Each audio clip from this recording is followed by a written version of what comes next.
আমাদের দেশ ভারতবর্ষ।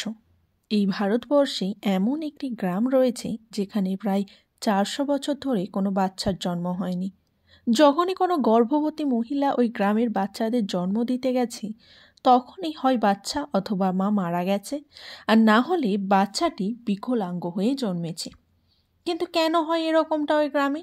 সব বলবো আজকের ভিডিওতে। নমস্কার, আমি বিথিকা।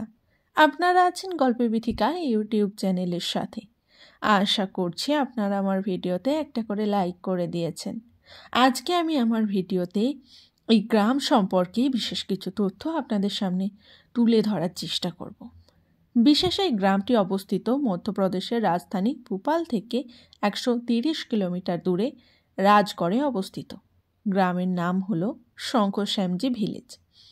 শঙ্করশ্যামজি গ্রামের প্রায় 400 বছর ধরে পিঁড়ির পর পিঁড়ি এই প্রথা মেনে আসছে।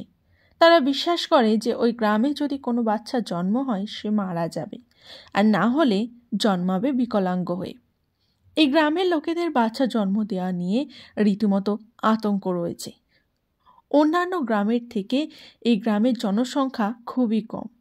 এই গ্রামের জনসংখ্যা কম হওয়ার পিছনে কারণ হলো বাচ্চা জন্ম না দিতে পারার ওই বিশেষ কারণটি। এবার জেনে নেওয়া যাক কেন এই প্রথা মেনে আসছে ওই গ্রামের লোকেরা যুগের পর যুগ ধরে। বলা হয় নাকি 16 শতাব্দী থেকে এই গ্রামটি অভিশপ্ত হয়ে আছে।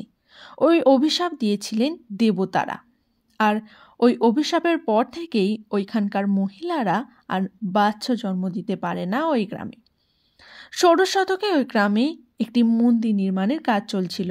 সে সময় এক মহিলা জাতা কলে বসে গম পেশাই করছিলেন, আর সেই আওয়াজে মন্দিরের কাজে বিঘ্ন ঘটে। সেই সময় ওই কাজের জন্য দেবতারা ক্ষুব্ধ হয়ে যান আর অভিশাপ দেন যে ওই গ্রামের মহিলারা আর কখনো মা হতে পারবে না।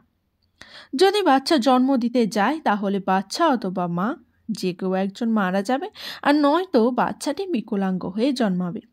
তারপর থেকেই ওই গ্রামে আর বাচ্চার জন্ম হয়নি। গ্রামের বাইরে রয়েছে একটি হাসপাতাল। ওই গ্রামের গর্ভবতী মহিলারা যায় ওই হাসপাতালে বাচ্চা দেওয়ার জন্য, কারণ ওইখানকার 90% বাচ্চা হাসপাতালেই জন্মায়, অথবা তারা অন্যত্র কোথাও চলে যায় বাচ্চা জন্ম দেওয়ার জন্য। যখন কোনো গর্ভবতী মহিলার বাচ্চা জন্ম দেওয়ার জন্য এমার্জেন্সি চলে আসে, তখন তারা গ্রামের বাইরে একটি নির্দিষ্ট স্থানে রয়েছে একটি বাড়ি বানানো, সেখানে চলে যায়। বাচ্চা জন্ম দেওয়া নিয়ে এখনো পর্যন্ত এই গ্রামের লোকেদের মনে যথেষ্ট আতঙ্ক রয়েছে। তা কেমন লাগলো এই বিশেষ গ্রাম সম্পর্কে জেনে? আমাকে তা কমেন্ট করে জানাতে কিন্তু একদম ভুলবেন না।